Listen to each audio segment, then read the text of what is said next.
Lowest of the low, like 35 years ago, we lived in the same house in Riverdale on Victor Avenue. I was living with my boyfriend at the time, who was in my band, and Ron lived in the basement. Ron I can't believe Hawkins. Ron Hawkins with his girlfriend Helen or Elaine. Oh my God. What a small world. So you were And living we in the used to go same see house as yeah, the guy from Lowest of the Low. Lowest of the low. And they had good food. They were good cooks. There's something was going on down there. But yeah, that good for me for remembering that. Yay, Mary Jo. That's a mind blow.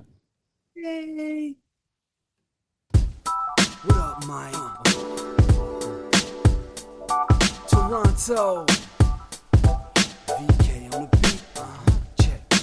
I'm in Toronto where you wanna get a city love. I'm from Toronto where you wanna get a city love. I'm in Toronto like we wanna get a city love. My city love me back for my city love. Welcome to episode 1562 of Toronto Mic'd, proudly brought to you by Great Lakes Brewery, a fiercely independent craft brewery who believes in supporting communities, good times, and brewing amazing beer. Order online for free local home delivery in the GTA. Palma Pasta. Enjoy the taste of fresh, homemade Italian pasta and entrees from Palma Pasta in Mississauga and Oakville. The Advantaged Investor Podcast from Raymond James Canada. Learn how to plan, invest, and live smarter. Season 7 of Yes, We Are Open, an award-winning podcast from Moneris, hosted by FOTM Al Grego. RecycleMyElectronics.ca. Committing to our planet's future means properly recycling our electronics of the past. And Ridley Funeral Home, pillars of the community since 1921. Today, returning to Toronto Mic'd to answer my many questions about the second season of Traitors Canada is Mary Jo Eustace. Let's hear it in the house. Woo. I'm in the 6. Is that what Toronto's called? I'm in the 6. We do call it that, but why are you in the 6 and not in my basement? Well, that's a bit of a provocative question. You didn't ask me to go to your basement. Did you think I was in Los Angeles? Yes. Oh, no. I'm in Toronto. Okay, but Toronto. See, I feel like with a little more organization, we could have recorded this in person. Yeah, but you wanted to get it ASAP. And when you speak, I listen. So when you said you needed me on, I was like, what time, when, where? How do I do it? When I say, Mary Jo, I want you to jump, you say, how high? How high? And you are my producer officially. Well, I've been watching this promo, like a lot of ground I want to cover, mainly about Traitors Canada Season Two. But I'm literally biking and I see, in like TTC bus shelters, I see giant posters and I can see you. Like you're just standing there, right? There's Mary Jo. Like it's just, I have so many questions about this, but I notice you're often billed as like podcast host. I know. I mean, they're short on description for Traitors Canada. It's like so general. People are like, what is that? Who is she? They didn't get real specific. Even I looked at it and I was like, okay. But yeah, TV host and podcast host. Is that what they said it was? Do they ever mention, like my question is, and again, I've got a lot of questions because devout listeners have submitted questions for you. So, that's amazing. Yeah. Okay. And I wish, I do plan to become a devout viewer of this program, but I gotta just let you know off the top, I haven't had time. You've watched it? I haven't seen it yet. I'm kind of sketchy on the premise. We're going to cover a lot of ground. But do they ever mention senior bitches? Well, they were supposed to. Because I did lots of testimonials for Senior Bitches, and that was part of my reason that I wanted to do it. Senior Bitches are award-winning. Well, not yet award-winning podcasts that you and I do together, but it's hit the charts. It's jumping up the charts again on Canada. I noticed that. In Canada. And, we charted all over the world, and it's where we explore aging for women and men over 50. We talk about it all, sex, drugs, rock and roll. We've had great guests. And now it's, doing well with the Traitors injection. So that's what you and I do together. But if I may, like as your producer, we've been on like Senior Bitches has been on hiatus. Like when will you record more Senior Bitches? I'm going to start doing that now. It's been like a really crazy time. And now that I'm getting back out there again and I've got lots of cool things potentially happening, we're going to get right back on it, biatch. It's going to happen. And what brings you to Toronto? Is this part of the Bell Media promo tour? Oh, I'm in the private jet. They're flying me everywhere. Honest to God, if I get my parking validated, it's like a win. Do they give you lasagna and beer? Yeah, and a free pass to the funeral home. Yeah, so no, I mean, I just happened to be in Toronto for other things. So I got to do a lot of press for Traitors, and it kind of worked out well that I'm here right now. So yeah, I've been doing the rounds, and your podcast today, I'm going to do Jan Arden's next week. I'm excited about that. Who's a former guest of your program. Yes, several times, right? And you guys have this chemistry where it's palpable. I don't know if you swing that way. I'm not going to pry into your sexuality, but asking if I'm a lesbian or fluid or something. But there's a lot of chemistry there. We have great chemistry. I love her. She's absolutely hilarious and just a riot. She's got repeat immature humor like I do. So we do.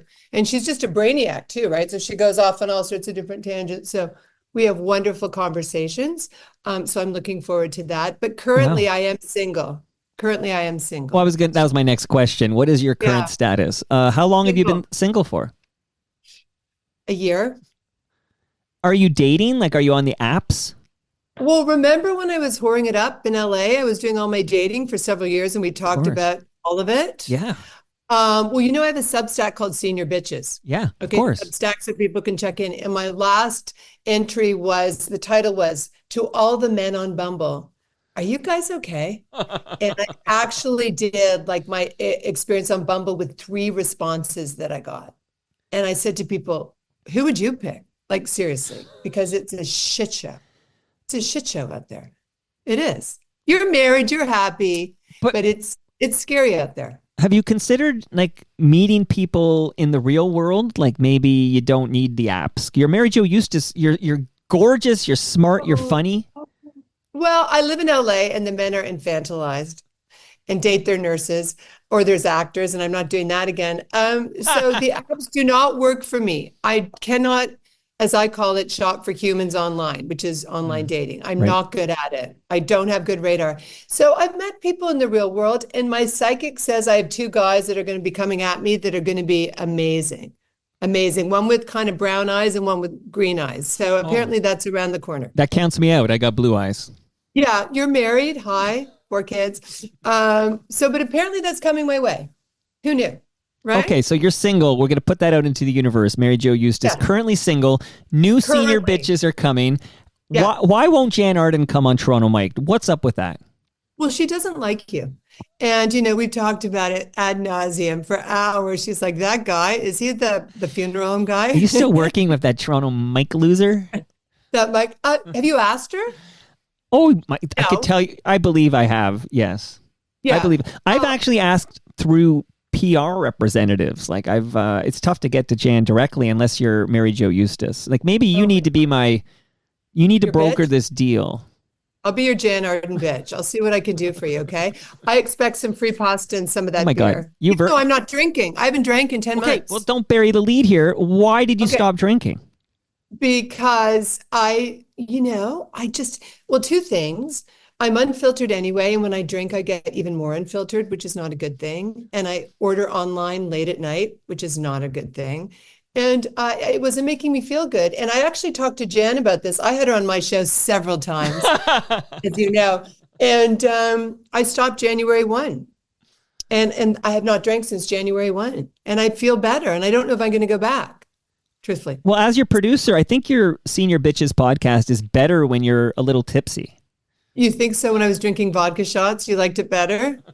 So maybe I'll give you some, while you're in Toronto, I'll drop off some fresh craft beer from Great Lakes Brewery and you could just dive back in. Nice plug. Okay, sounds good. All right. I'm single, I'm not drinking or having sex, so honest to God, what's the point? That was my next question. Are you currently having coitus, sexual intercourse? No. Okay? No. Anything else? But I look good. I'm hanging in there. Well, lest we forget, the cover art for Senior Bitches, excellent podcast hosted by Mary Jo Eustace, features you in a bikini taken when you were 60 years young. Yeah, and I love that. And I just did a campaign for this thing called Cell Sound in LA, actually, and I've got more bikini shots. And I'm gonna. Hey, Mom, how's it going? I'm talking to my friend Mike here. Hi, Mike. My mom says Hello there. hi. Does your mom know who I am? Yeah, yeah. Say hi. Lean in. Lean in. Okay. Nice to see you. Nice to see you. Nice to see you. She got me a croissant from Well, across the Mary Jo, lest we forget, and I don't mean to bring them up, but just because I see your mom there, you may recall when you were doing a podcast with your ex-husband, Dean McDermott. Yeah. We had 11 episodes in the can, and there was an episode with your parents on it, which made me tear up when Dean was apologizing. I'll get over it. Move on next. Done. We're done. I'm just sharing that because I know. Dean's gone bye-bye. yeah, I would love to know your mom's thoughts on Tori's spelling in her. No, we don't want to sully the podcast. No. All right. Well, we'll move back. Can we go back to the beginning? When did you learn? You have to calm down. You are so excited to have me on. You are a hot. You're tough to book. Like you're a hot commodity. I'd rather have you on than Jan Arden. I can say that right now. I'm texting her that as we speak. She's right here. Jan, say hi to Mary Jo. Mary Jo. Yes, sir. Let's go back. So Traitors is a very worldwide phenomenon. This is a reality show that took the world by storm. I learned this from Ed Keenan. And then Canada had a season that I was not aware of, but then I learned there was a season 2 coming because I saw your beautiful face in the promo pictures and stuff. Oh, that's how you learn. Okay. Yeah, I didn't even know about Traitors Canada till I learned Mary Jo Eustace was going to be in the cast. But can you go back and tell me, do you audition for this? Like, because you also are a great actress. Like, do you audition for this? Like, how did you get on Traitors Canada? Well, no, you don't audition for it. But, Heather Muir, who's a casting director, she's reached out to me for The Amazing Race. Oh. I think she might have been casting director on Real Housewives of Toronto, which I turned down a dozen times. So I've been approached to do a lot of reality shows. And she got in touch with me in June and she's like, I'm coming at you with this thing. And, I'm just going to float it out there and see what you think. And she said Traitors. And that is my worst nightmare come true, going on a reality show, like a competition show. And I was like, I don't know. And it's my son's favorite show. It's Jack's favorite show. He's obsessed with Traitors. So I told him about it and he said, Mom, if you don't do it, you're a total pussy. And so I was thinking about it. I was kind of avoiding her calls. She got me and she said, it's going to be fun. And I'm like, what the hell? I'm going to do it. It really scares me to do that show. I'm very uncomfortable, but I'm going to do it. So I committed to doing it. It was kind of last minute. I really, sat on it for a bit and then I'm doing this. I'm going to do this. I'm going to do it. And where did it film? In Quebec. And when did it film? It filmed first couple of weeks of July. Okay. First couple of weeks of July, yeah. And spoiler alert, but the only reason you're allowed to talk about this now is because you're no longer on the show if we're watching at home. I got bittered off. Okay, so how about this? Yes. I'm going to start reading questions from listeners of the program who love Traitors Canada Season 2 because they love Mary Jo Eustace. Oh my God. My one fan. Let's hear what my one fan Multiple fans. I got to start, though, before I got to tell you, Andrew Jordan learned you were returning to Toronto Mike. So I need to tell people, if they want the A to Z of Mary Jo Eustace's illustrious life and times, go to the Toronto Mike archives. You've been on many times. And I mean, we won't mention his name again, but you and your ex-husband came on together when you were working together, and then we all know what happened. But you've been on solo. You've been on with Ray Don Chong. Ray Don Chong. A couple of times. Okay, but never in person. Even when you're in Toronto, I have to Zoom with you. I know. I should have thought of your basement today. You in your basement without your sperm, whatever you were telling me at the beginning. Oh, I didn't even record that, okay? But yes, you told me something about sperm, and I reminded you I don't have sperm. Yeah, you don't need to remind me again. Okay. All right. I just need to throw it out there. Okay. Andrew Jordan just wants me to ask you, what's for dinner? Yeah. Because lest we forget, you really become like a famous Canadian personality because of what's for dinner. Yeah, I did. It's funny because a couple of days ago, I met with the producer of What's for Dinner, Ira Levy, and we were reminiscing about What's for Dinner, right? That I did with Ken Koster. Yeah. And we were talking about the casting process because they didn't cast me in the show. They cast somebody else. They cast this more uptight person. The network thought I was too out there. They cast Jan Arden. Is that right? No, they did not cast Jan Arden. Jan, did they? She says, fuck no. She's like, I'm not answering his fucking questions. I'm not answering this dude's question.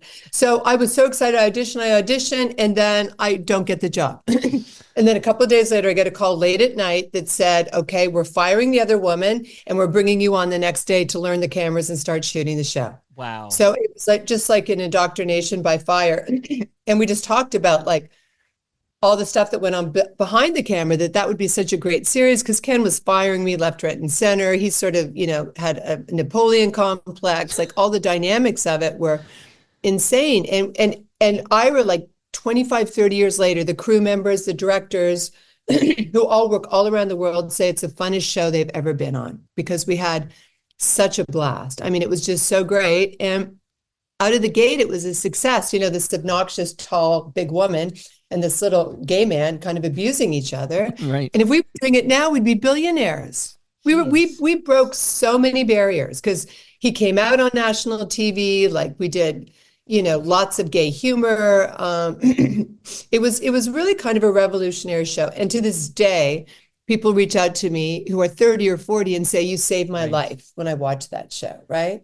So it was very impactful. Then we went on to do He Said, She Said, which is another 200 episodes of sort of a different iteration. But, we've been on the air, we're on Amazon Prime, like for 30 years. Do you get any residual checks from that? I got one big one and then dick all. What's a big one for LAMJ? What's a big one? Oh, no, I can't even say it was embarrassing. It was Canadian. No, it was not enough to buy a house. Maybe a plane ticket on Air Canada, but it was not a lot of money. Right. But, we were just reminiscing about all the stuff that went on and the characters, and you can't write this shit. And just everybody just loved the experience. We just loved it. Now, Ken, shout out to Ridley Funeral Home. Ken left the party too early, but way too early. How long has it been since we lost Ken? 13 years, which I cannot believe. Yeah, 13 years. And, I went the final time to see him at the hospital, and he was, just kind of hooked up to stuff, but he looked very young. I told him, I said, your skin, you look so good. Right. You can let go. But it was just magic in a bottle, that's what it was. And if Ken were still with us, is it fair to say in some iteration, you two would be broadcasting together or podcasting? Yes. Yeah, we were also talking about when we were on Proud FM and we did What's for Breakfast. Right. And I would get yelled at by the producer almost every show for saying diarrhea, because that's my favorite word. And we just had a blast. So we would definitely be working together. And who was the producer? Well, not Bob Willett. No, he was the program director. He was a program director who ate hot dogs at 5:30 in the morning and didn't pay attention to us. Rob Basilica or Rob somebody. Okay. But we caused him to have a nervous breakdown, essentially. He went into rehab after. He just couldn't handle it. I'm sorry to hear that. I will, just for fun, let the listenership know that on Friday night, this is Thursday? So tomorrow night at 8 p.m., if you go to live.torontomike.com, the Bob Willett will be here with Rob Pruce from Spoons, and we'll be kicking out Harvest Jams, live streaming it, recording it for Toronto Mike. So Bob Willett is technically my next guest on Toronto Mike. Well, say hi to him for me. Well, I'm going to ask him about the hot dogs. Oh, hot dogs and Ken's Chihuahua peed on the board. Anyway, lots of stuff. Oh, and he does blame your daughter for his chicken pox. Like he's told me the story. I apologize. Somebody didn't tell me their kid had chicken pox till after the play date. That's right, he got chicken pox. So you had a sweater. I mean, I won't dwell on this. We got to get to Traitors Season 2. Yeah. But there was a sweater you had left in the studio that your daughter had worn, and she had chicken pox. This is Lola. Oh my God, that's right. And Bob Willett, I don't know, he touched the sweater and he got chicken pox, and he had never had it before, so he had no immunities to it, and it was a rough bout for poor Bobby. Well, he got over it. That's the important thing. But did he, MJ? Did he? It sounds like he hasn't. Did you ever party with P. Diddy? I can't. Legally, I can't say anything right now. That's spicy. That's a spicy meatball right there. But I have 2,000 bottles of baby oil at my apartment, so I can't. I don't want to, nothing more than that. That's it. Oh, and Garth Brooks, too. They're coming after him. I didn't know that. Some woman, yeah. Oh, but I think that's extortion. But anyway. Just one woman? Because wake me up when you get to P. Diddy, R. Kelly level. That's what it takes to get my interest. It's atrocious, right? Just atrocious. Horrible. Absolutely. Okay. So you pled the fifth, which you can't do in Canada. That's an American phenomenon. So you got to answer my questions. Okay. Let's go to the next listener. I like this listener because Peter Myers is his name. Okay. His brother's name. He's got two brothers. One is Paul Myers, who was in a band called Gravelberries. You remember Gravelberries? Yes, I do. I know. I've met Paul. Yeah. Okay. I'm not surprised. Mike. And Mike Myers is his. I don't know what he ever did with his life, but Mike Myers is the other brother. Yeah, yeah. I don't think he did much. He's probably in LA right now, wondering where you are. So trying to get a job. So Peter says, "What was it?" This is kind of a generic to get us rolling here because we got to get the Traitors. Yeah. What was it like being in the manor on Traitors Canada? How did the contestants not see the Traitors going to their Traitor meetings? Okay. All right. Well, I don't know if we're okay. Well, staying in the manor was a blast. Okay, because it's like camp, right? Staying in the manor, and it's in a really pretty. My room was bitchin'. I had a great room. I faced the courtyard, in the lake, and it was so we all had our rooms. We were escorted like we were toddlers, right? Because you can't say anything to places, right? Because they call it. I don't even know if I'm allowed to say what they call it, but they call it pineapple time. I just said that. And you can't communicate, right? You cannot communicate. Is that code for cannabis? Kind of. So you can't really, they don't want that to be happening. So you have your meals together, but you're not supposed to talk about the game. And they're very adamant about that. And they have a whole system at night to allow the Traitors, which I don't know if I can talk about, to go to the conclave. So we're distracted.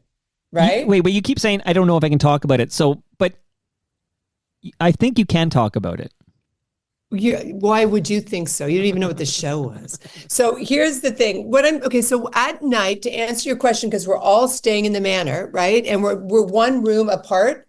You're not allowed to go out in the hall. They have security. You cannot connect with your other guests. So at night, they do stuff to get the Traitors out of their room to the conclaves and back in their rooms so we can't hear or see or anything.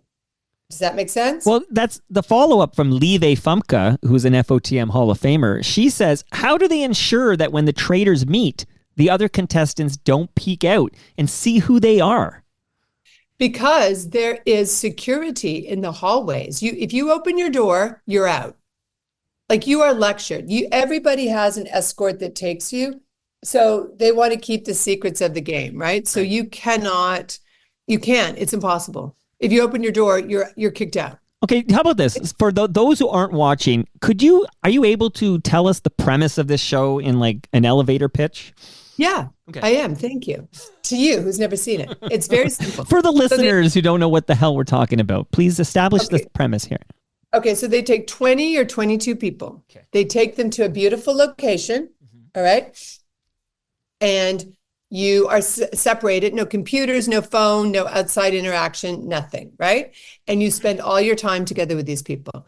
Then you meet, and then you go to the round table, right? So the round table is where you banish people. And you go to the round table and you put on a mask, and then the host of the show, the producers, pick Traitors, 3 Traitors. So you don't know who they pick, right? So before you look around the table, you don't know who's a traitor. Right. There are no traitors. And you put on your mask, you take your mask off, and then you know that there's traitors amongst you. Okay? Okay. So the premise of the show is this. That is the premise. So what you try and then there's $100,000 you can potentially win. So there's 10 challenges. There's a challenge every day that you can win. Okay, so here's a typical day. You get up in the morning, you have breakfast, all right? And then you do a challenge. So you work as a team together, you go to do the challenge, and you want to win $10,000 per challenge. Sometimes it happens, sometimes it doesn't. You go to missions in the car, and you switch up your car all the time. And when you're in the car, you're like, who do you think's a traitor? Who do you think might be, right? And you form alliances to try and weed out the traitors, because nobody knows who the traitors are. Right. Except the 3 traitors or 4 traitors or how many traitors they have. So then you do the mission, you come back to the manor, lots of people do lots of cocktails and spill it. And then at night you go to the table to banish somebody from the kingdom. Right. Okay. And you vote, that person gets banished, and comes up and says if they're a faithful or a traitor, right? And you want to get traitors. And then you leave the manor, you have to leave. And then here's the twist. Every single night, the traitors murder somebody. So I did not want to get murdered. So the next morning when you wake up and you go to breakfast, you're sitting there as people come in and you're trying to figure out who's been murdered. Does that make sense? It does. And then if you get to the end, if there's a traitor in the final 2 or 3, they win the money. Always the traitor will win. But if it's faithfuls, they get the money. But the traitors get the money if they're in the mix. So you were a faithful. I was. I wanted to be a traitor. And you were murdered. No, I was banished. Okay, so help me out. You mentioned that every night there's a murder, but you weren't murdered. You were voted, like sort of like in Survivor style. You were voted off the island.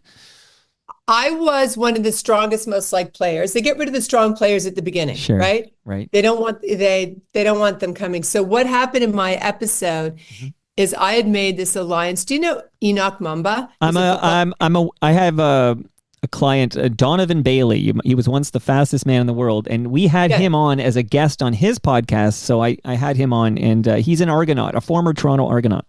Yeah, and we hit it off. Okay, so we were like the Titans, right? And we're in our car ride sharing personal stories, and we're bonding and all this stuff. No heat on me whatsoever. No heat on me. And then in the car ride, he thought I was a traitor. He actually thought I was on The Real Housewives of Beverly Hills. And I told him, I'm not on that show. Right? But you have that look. You have that look. So that's what he thought. And then the bros, as I called them, like Kevin was a bachelor. He's a stud. And these other guys, Enoch is like, she's a traitor. And he just had nothing to go on. And long story very short, I got word through my gays, they were coming for me at the round table. So before I went on the round table, I looked at Enoch. He couldn't look me in the eye. I'm like, ooh, this is going to go down. But I was on the list to be murdered anyway, right? I knew in my brain that could happen. Right. So when we went to the round table, I decided I'm going to go big or go home. And I got to go big. So I went really, really big. So I just came up with this wild theory and blew it up. And the whole table went insane. And there was drama and memes from it. And I got banished. You went out in a blaze of glory. Huge. And then I walked up and I was like, bitches, I'm a faithful. And then everybody's falling on the floor and crying and hysterical. And it was a shit show of the best order. So 2 things I wanted. I wanted to be on the poster and I wanted to leave with a bang. Because truthfully now, even my round table was vicious. It's just going to get more and more vicious. And if they edit you badly, I mean, you look bad. So I got out just at the right time. I'm happy. And I'm happy that you're happy. And you knew you weren't going to win this 100,000 because you're too strong. I didn't go in thinking I could win, but once I left, I was like, ooh, I could have probably got really far because one of the traders really, really liked me. And I didn't see it as that. You know what I mean? Like that wasn't my goal. But then I was like, I probably could have played this. But you always have 50% chance they're going to murder you at night. You know, the traders can just say, we want her out, and that's it. I think a lot of listeners who haven't been watching are on their way to Crave right now to check out what they missed. Oh, my God. It is hysterical. The round table. Oh, my God. All right, but I have a question. So you are a famous, in my opinion, okay, you're a famous person. You're Mary Jo Eustace. Forget the tabloid bullshit. Just the what's for dinner, what's for breakfast. What was the other one called? He said, she said. Yeah, that one. That branding, I always forget. Senior bitches. Like, you're famous. You just mentioned Enoch, okay? He won a Grey Cup with the Toronto Argonauts. Famous, like, he's a former professional football player. Is everybody, like, how does it break down? Like, how many are, like, famous people and how many are, like, normies like me? I'd say 6 or 7 or 8 were maybe kind of well known. Right. Then the rest were not. And Enoch and I, we love each other. But he turned on you. Yeah. And he did. And the edit is hysterical.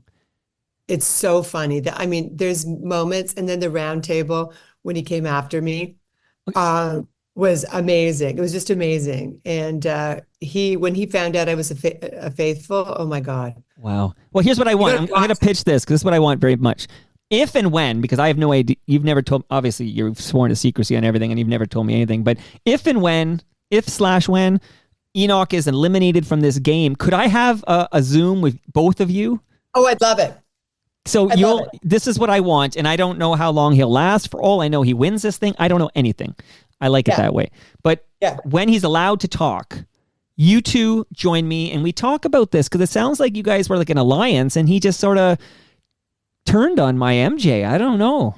Yeah, he got paranoid. He fucked up. And he would say to you, like, you know, because we're in communication after, and he would say, oh my God, like, he called me the sweetest lady. I'm like, well, that's a stretch, but still. But he said, that's quite the stretch. A bit of a stretch. But our relationship was very strong. All right, so we're going to do that. I'm going to start teasing it that when we're allowed, we're all three going to jump on a Zoom. Yeah, he's a great character. Yeah, I had good vibes from our Zoom when I went out for lunch with him and his wife. His wife is just a babe and wonderful. So I really enjoyed. But then, you know, when you see it back, you're like, this guy was really going after me. Holy shit. It was like interesting. Absolutely. You don't know, watch it back, right? And you see. No, that what's that like when you've done this in July and now you wait and then finally these episodes are starting to drop. Do you watch it like as if you're a viewer? Do you get together with your son and watch it? Like, how do you watch these episodes? I was in Canada. I was in LA for some. I usually take my time and watch them the next day. I don't get in the group chats. I don't want to do that. And then I watch for the edit to see like the previous, what's going to happen. And they saved this as a big, huge shocker, reveal, surprise. So episode 3, I get so much airtime around it. And they were very sad that I left. Very sad. Right. But that's the way it goes. Because they can't manipulate this, right? This is a straight up, like this is how it undid. They can't keep you around because you're a good character. Because this is a game show. Yeah. There's rules and stuff. I will be missed. I miss you already, and I haven't even started watching yet. I will be missed. But it was a great experience. I loved doing it. I loved it, actually. Well, I loved seeing you on those posters as I biked by. I would wave to you. I would wave to you when I see you. That is amazing. I was thrilled. Leslie Taylor writes in, how real are the challenges? Real. They're real. I mean, they have to have safety things in place, right? So you don't die, but they're real. And a couple of them were very intense because the weather was very hot. There was a few injuries. You know, you can get injured. Yeah. Quite easily. One of the bros, as I call them, like the Trojan horse ran over his foot and like almost took his foot off. So you can get injured. They're very, but that was just, you know, you put his foot in the wrong place, but the safety guys and everybody are there all the time, making sure you're okay. You know, we go through stuff. They're very safe. But the challenges are spectacular. The guys who do all that, it is a blast. Wow. You know, because about 3 or 4 hours a day I spent on the challenges. Right. And they put a lot of time and effort in making them really spectacular and safe. But, you know, they're a lot of work. They're hard. Yeah, and the bottom line is you're here to tell me they're real. So if Leslie's asking the question, there must be some feeling out there that maybe they're manipulated somehow, but they're real. I mean, the last challenge we had to do was in mud, and we had to crawl under like barbed wire and go answer questions around explosives, right? So we had to do that, and that's real. Some traders opted out. They couldn't do it. Wow. They couldn't physically do it. So yeah, it's real. It's real. Now you've alluded. Can you answer the phone? I think that's Jan calling. I know. She's had a change of heart. She wants to make her Rogers. I'm sure it's Rogers with some price hike or something. No, Rogers wants you for their reality show now. They're like, why does Bell Canada get the Mary Jo exclusive? So take that call. I would do it. And you know what the other thing is? I have to say, the filming and the lighting, very nice. Very nice. I'm very happy with it. You look like a teenager on this show. Yeah, teenager. That's the word I was going to come up with. My goodness 18, gracious. 19, sort of around there. So yeah, but the challenges are real, but they're safe. Okay. So there you go, Leslie. You've alluded a couple times to the bros. I heard you say the gays. Yeah. Oh So, yeah. So do you leverage the fact that you co-hosted a show with Ken? Yeah. And you have a gay son. Like, do you leverage this to get in good with the gays? As this is your words. I'm not calling them the gays. Yeah. Well, the two, Dylan and Kirkland, who are my beloved gays, it was like this, right? Like we were attracted to each other immediately, and I loved them. And Kirkland was on Farming for Love, played the first gay farmer on that show, and I loved him, and we were great friends, and they did the edit to make us look like enemies, but we're great friends. We chat all the time. And Dylan is hysterical, and Dylan was like at my round table, Andy, please watch this for the Real Housewives of Beverly Hills. This is her audition tape. Please take her. So Dylan and Kirkland were amazing. I love them, and they were just so supportive, even though they both voted me off. Right. But they thought you were a traitor. Dylan they went along with it, knowing probably I wasn't, but it's the whole But regardless, they know you're a strong player and they want the 100,000. So get rid of these strong players. This is how good strategy. Well, I'm not going to say anything, but so they were like, you're iconic. So they loved my round table. They were very supportive. I love those. And then the bros was Enoch and Kevin, who was on The Bachelor. Sweet, sweet guy. I threw him under the bus. Really liked him. And then there was Cedric, the comedian. Have you heard of that guy? The entertainer? No. He's Cedric. He was hyper. Okay. And then Aaron was another guy, and the bros all day were like, but the big bros were Enoch and Kevin, and another bro that got voted off was Chris, who was the star of Naked and Afraid. Naked and Afraid? Yeah. Okay. So, interesting. So I was kind of straddling both. I was sort of into both. Well, I was quite smart. popular. Well, I was going to say you're smart, but what episode did you get booted here? What episode was this? Third. Yeah, so it feels like the earliest exit since Tori Spelling was on Dancing with the Stars. No, mine is actually not that early. Thank you. I know. But if you watch historically, they get rid of the really strong players at the beginning. Right. Which makes sense. Okay. And then they carry along the weaker players to the end. They're no threat. How is it decided who will be in which car and who will drive? Oh, that's a good question. We decide. But you want to switch it up all the time, right? So Enoch and I had a car ride, just the two of us together, which was highly unusual. And I was in a car with my friend Dylan, and Netta, who's a traitor, tried to get in our car. And I was like, no, because I don't trust her.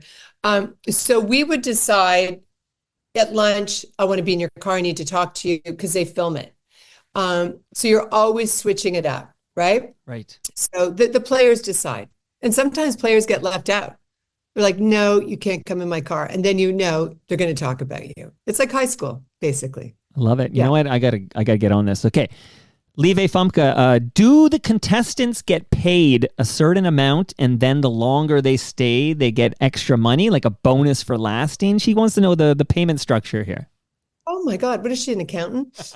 Let's put it this way. In the States, those biatches make a shitload of money to be on the show. In Canada, you get a per diem.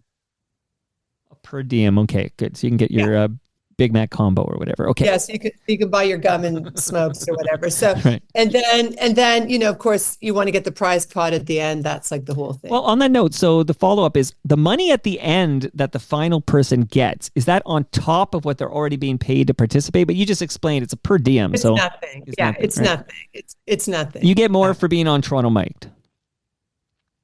Well, I don't get anything for being on Toronto Mike. If you came in person, you would leave with the lasagna, the beer, you'd have a Ridley Funeral Home measuring tape, and I have a speaker. This is important, MJ. A Ridley Home? They give out measuring tapes to measure the body for the coffin? Something like that.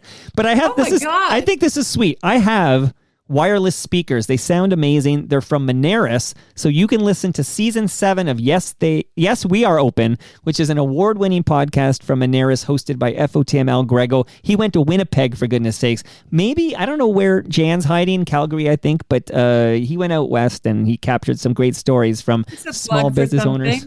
Did you remember I'm here? Yes, We Are Open is a freaking great podcast, and I just want you to know it exists. Okay. Okay, well, like I said, I do now. Okay. So yes, so It's you on want to top, get the yeah. prize money. Okay. The prize money is sort of A the deal. couple quick hits from Lieve Fumka, and then I have to get back to Leslie, and then I have a YYZ Gord. But Lieve Fumka says, and again, I'm going to ask it as she wrote it because I don't know what it means, but what did you do when it wasn't being filmed? Well, that's what I'm saying. When you couldn't talk about the game. Right. So you hung out with people, right? Like we had to have lunch, we had meals together. So but we were supervised. So we would talk about life and, but nothing, you didn't want to disclose anything. So it's like you're on a jury. Pardon? It's like when you're on a jury, when you're at home, you can't talk about the case or whatever. Right. So we would do that. And then if that wasn't going on, we'd be sent back to our rooms.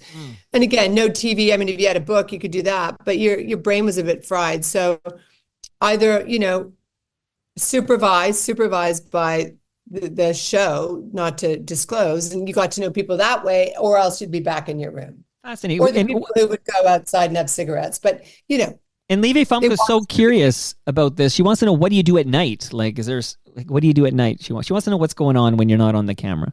I room hop. I just knock on every guy's door. Wow. You can't go out of your room. I think what the guy in season 1 did, and they got rid of him. You cannot leave your room. They have cameras. You can't go anywhere. So you sit in your room hoping you're not murdered, basically. Right. You don't have the most restful sleeps in the world because you think, am I going to get murdered? And that's scary to be murdered. Yeah, it is. It's gross. Speaking of murdered, so Lieve Fumka says, once someone is murdered, she's a big fan of this show, by the way. I can tell. I got a note from her, like the minute this episode aired, I guess there's like a delay, right? Like, so here, the second day it goes on Crave, but the first day you got to watch it on CTV, I guess. Like the Crave edit's alwa's better. Oh. Crave edit's always good, yeah. It's extended by 10 or 15 minutes, so the Crave edit is always really good. And do you get swears on the Crave edit? Like, you can say, yeah. Oh, yeah. My goodness. I'm going to... Yeah, you can swear on the Crave edit. That's a pro tip. Okay. Once someone is murdered or voted out, did you have to stick around until the end of the show? No. As soon as you're murdered, you pack your suitcase or banished and you leave. You leave the manor. I left the manor at 1 or 2 in the morning, and then you go to the hotel or the airport or wherever you're going. So no, you don't stay. You're kicked out. Literally, they escort you. You go do social media and do all that stuff. Then you go to your room. Then a psychologist comes to see you to see if you're okay after everything. That's interesting. And the psychologist was like, oh my God, are you okay? Because everybody came for me. And I said, yeah, I'm good. He said, that was intense. And he said they were laughing so hard in the control room because it was so bananas. And I said, well, how did I come across? He said, so strong. I said, will it make good TV? He said, great TV. And I'm like, I'm good. But yeah, they have a psychologist to make sure you're okay. And you leave immediately. That's an interesting, wrinkle there, that there's an actual psychologist to make sure. Like, I feel like maybe 20 years ago, we didn't bother with that part. Yeah. People used him because some people were crying all the time. And mostly guys. I believe it. Yeah. Could you just use them for all the other shit going on in your life that you need to talk about? Like, or did you have... I actually took an extra 15 minutes with him just to run over a few things that were bugging me. But no, what was his name? Dr. Seymour or something. He was great. He was like, that was intense. And it was intense. Okay, good. Well, I'm going to give props to who's behind this? What production? I think it's Entourage Productions out of Montreal. Okay. And it would be CTV, like I guess. Bell Media. Yeah, Bell Media. Well, here I am giving props to Bell Media for having a psychologist on staff. I think that's smart. I think legally they have to. Well, yeah, and then it's intense. It's intense. I'm telling you, like, I saw my episode back and I saw how they edited it, and I was lucky in my edit. It was a bit more stalkerish than I would have liked. But, when you get into the swamp of this shit, you can imagine how they're going to edit you. And I would not want that. I would not want to stick around for that. And those guys are going to get that. It's already gotten very ugly. So wow. Okay. I'm good to be gone. How many episodes is this thing? 10. Okay, so you got through 3. Okay. Yeah. Is there like a reunion show at the end, like where you get to show up at some kind of reunion thing? I don't know. I think episode 3 was like, holy shit, this is the best round table ever. Yeah. And the comments were like, Canada season 2 of Traitors Canada is crazy. This is like a bunch of like messy faithfuls. This is great TV. So you never know, right? You never know. We'll see what happens. Well, there are, because my wife likes to watch these shows, and they always have this kind of like a reunion at the end, like a live reunion thing where you see, oh, there they are back together. Like what real? And then they ask the questions I would be asking, like, I go, Enoch, why did you turn on your friend MJ? What's going on there? And then he gets to answer that. But he's going to answer that on Toronto Mike, so don't worry about the reunion. Yeah, for sure. I'll hook you up with him. He's a great guy. Well, it's all three of us. I want all three of us on a Zoom once he's allowed. That'll be tons of fun, and he can answer it. Who hosts this show? Dog with a bone. Dog with a bone.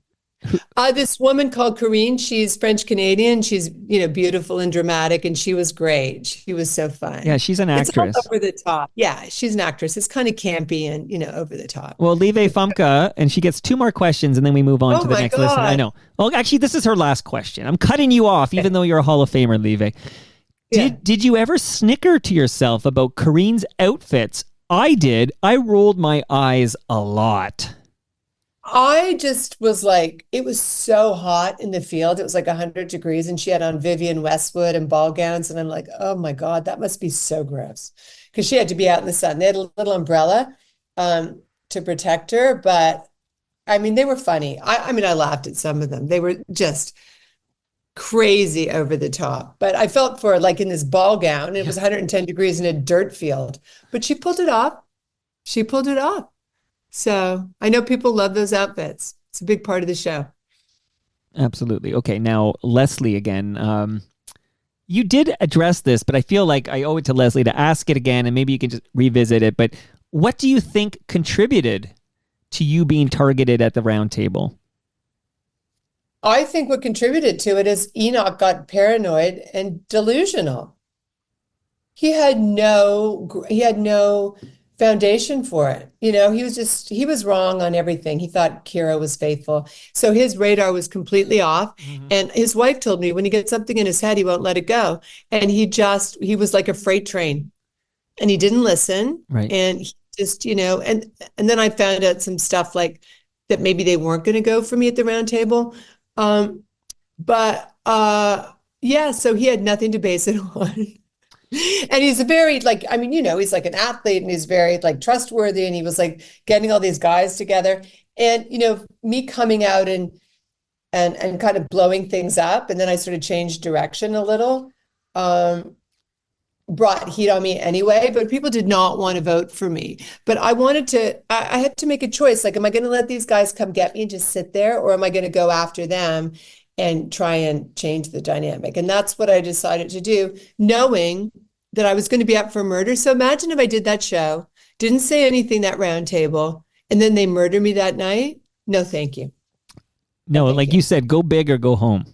Exactly. So that's what I did. And that's so MJ, right? Like, it's like, I'm good. Not only am I going to give you good TV here, but I'm going out and like shout out to John Bon Jovi. This is a blaze of glory. Oh, it was just, peace out. I'm out of here. So I made that decision, and it paid off, because watching it back, I found out at the beginning of that episode, I was going to be up for murder. Right. And that's my biggest fear. Do not go quietly into that good night. Thank you. So that's what I did. So I was very happy with my exit. And a lot of women I've been doing press the last couple of days, and they're like, we love that you stood up to the bros and just, blew it up. And you got to keep watching, because shit's going to really go down next episode. Wow. It's going to be mess. Bell Media should cut me a check. This is the greatest promotion for Traitors Season 2 you'll find outside of the Bell Media empire. Thank you. I'm pausing for applause or something. I don't know what I'm waiting for. Yeah, well, I'm sure the 2 people have been asking all the questions are applauding. Well, no, more than 2 people. Come on, don't forget Peter Myers. Ask questions. People ask questions. Right. But there's good mess to come. You got to keep watching, because next episode, whoa, the stuff that goes down next episode is very much related to what happened this episode, and it just blows up. Whoa. So, shout out to Joey Lawrence. Whoa. It's going to be great. It's going to be great. So it was a great experience. I loved it. Well, now Actually, Leslie wants to know how someone can apply to be on the show. She's been inspired by your involvement. How can she be on season 3? Do you have any insight into that?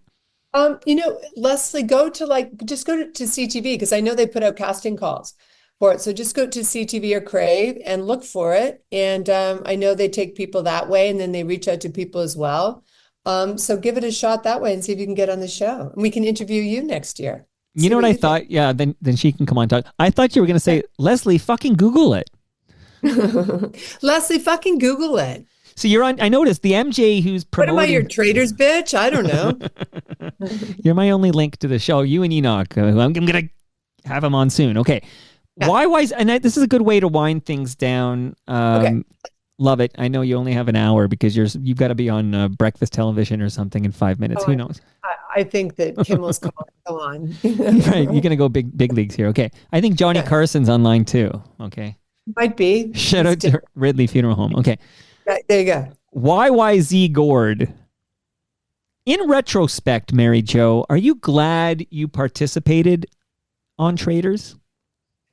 Yes, YYZ. That's our airport. I'm really happy I participated in it. It was really good for me, and it proved my instinct right, because you don't know, right? Like, I left early, but in a big way, and I know I could have gone further, I think. So you have regrets about it, to a certain extent, because you want to stay on, because, it's airtime. Yeah. But you don't want boring airtime. If they don't edit you in, and I see how they're doing the edit, and they just cut some players out the whole show, then, like, why are you there, And I didn't want to overstay my welcome. And I've got a few regrets about things I did, like 1 or 2. But in general, I loved doing it. I think it was so out of character for me to do it. So I'm really glad I did it. I'm thrilled I did it. Well, there's a question from Toronto Mike here. What are your regrets? You said you have a few regrets. I thought you were going to sing a Frank Sinatra song for a moment there. Shout out to Paul Anka. But what are your regrets? I've had a few. My regrets are just at the round table. Oh, yeah. Because I came up blazing. And then halfway through, I'm like, the round table thinking, am I ever going to get this platform again on this show to be this, big? And should I maybe take this opportunity now to exit in a blaze of glory, right? That's what I was thinking. Or do I stay in? Right. And there was 1 or 2 things I think I could have said to sway the vote, because a lot of people didn't vote for me. They were voting for my friend. So in my mind, maybe I could have said something that could have changed it. So that's my regret. I didn't do that at the round table. I didn't say 1 or 2 things that I wish I had said, but then you think of it after, in the moment, it's hard. So that's... You made a call. I actually respect you because you made the call, like, I'm going out in the blades of glory. And I think that's very MJ and that's very cool. That's what I did. And I have to live with it. Yeah. And at the end of the day, it's just a game. Like, it's these murders, even though the psychologist is on the scene, just to let the listenership know, no one really gets murdered. No, it's not real. But you know what really it is, truthfully, which I found interesting? It's a game against yourself.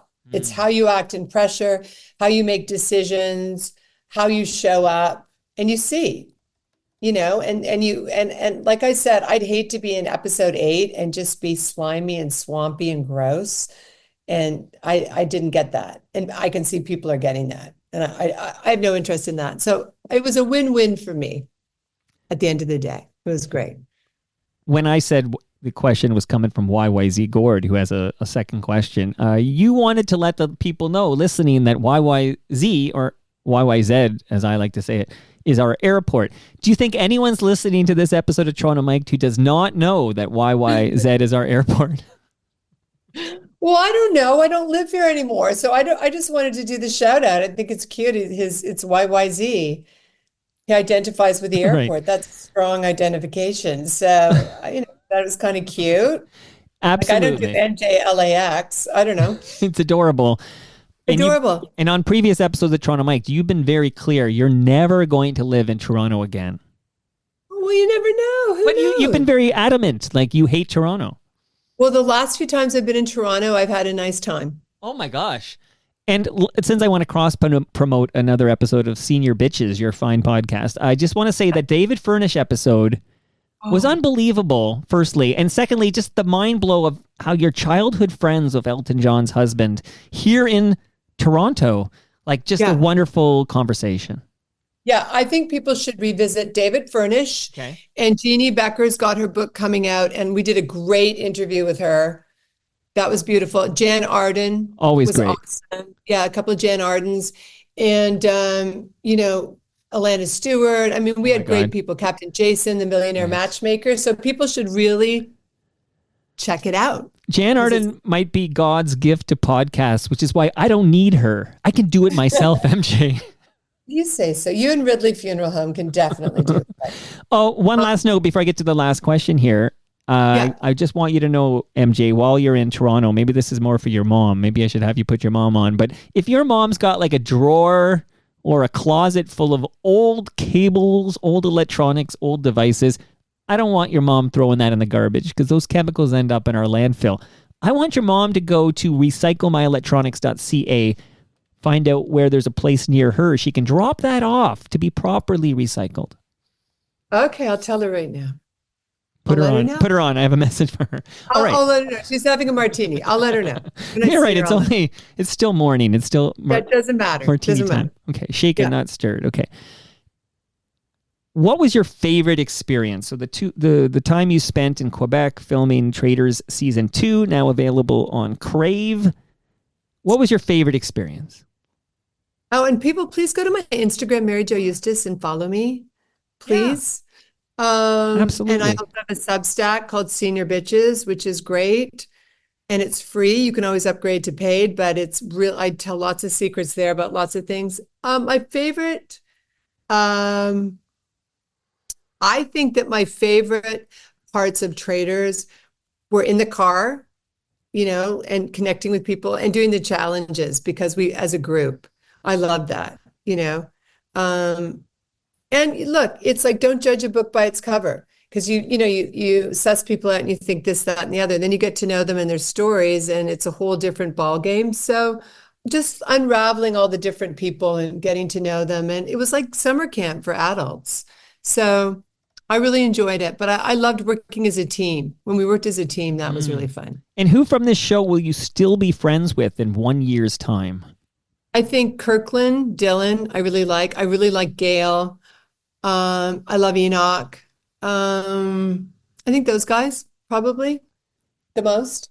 In Enoch's defense, that heel turn there, I just want to remind you that he was a professional football player. There might be a CTE at play here, so I don't want to laugh at that. That's a very serious thing, but that might have explained this turn against our MJ. You can ask him. Boy, is he regretting it. Oh, heartbreaking. To be discussed on Toronto Mike. Absolutely. Now, as we say goodbye, MJ, you're lovely. Thanks for inviting me for a Starbucks coffee or something while you're in my city. You're welcome. I hope you enjoyed it. But now that you've got all this like exposure and people are like rediscovering MJ and Senior Bitches and your persona, how do you leverage this? Like, what's next? I feel like there's something bigger now looming for MJ, that she's got all this press. I think so. Like, I do want to have people come back to Senior Bitches, our podcast, for sure. That's really important. And I actually have 2 shows that I'm working on. And in the next few months, I'll know if, they go when, which would be so fun. And one would be around aging and traveling and meeting and interviewing people. So, I'm working hard on that, but, we'll come back to the podcast, the Substack Senior Bitches, and, stuff is just starting to filter through again, which is great. And then you can go to Amazon and watch What's for Dinner, Prime Canada, and you can see what's for dinner. So do that. That's a good start, don't you think? Well, Bob Willett says hot dogs are for dinner and breakfast. I can still visualize him eating a hot dog at 5:30 in the morning. And also, I got a text from him. He says, with all these new shows that are in development that might be happening for you, you got a job for him? He's unemployed, so he needs a gig. Oh yeah, I'll look into that for sure. I will. Mary Jo Eustace, always a pleasure. Love talking to you. Thank you. Well, we're going to get together soon. I'll put a word in for you with Jan, not. And let's get together and do more episodes. I'm compiling some guests now because we love doing it. It's the best. And that brings us to the end of our 1,562nd show. You can go to torontomike.com to follow me. I'm all over social media, but it sounds like Instagram is the place you go to follow Mary Jo Eustace. So go do that right now, and then subscribe to her Substack, and then subscribe to Senior Bitches, and then come back here when you're done. Okay. Much love to all who made this possible. Again, that's Great Lakes Brewery. Listen to Between Two Fermenters, their fine podcast. Palma Pasta, they're hosting us November 30th from noon to 3 at Palma's Kitchen. Everyone who can hear me is invited. Free food, free drink. Come by. We're recording live. RecycleMyElectronics.ca. Raymond James Canada. Moneris, Season 7, dropping now. Yes, we are open. And Ridley Funeral Home. See you all tomorrow when we record Toast. We're kicking out Harvest Jams with Rob Pruce and Hot Dog Lovin', proud FM program director, but apparently not gay. Not that there's anything wrong with that. Bob Willett. See you all then. You know that's true.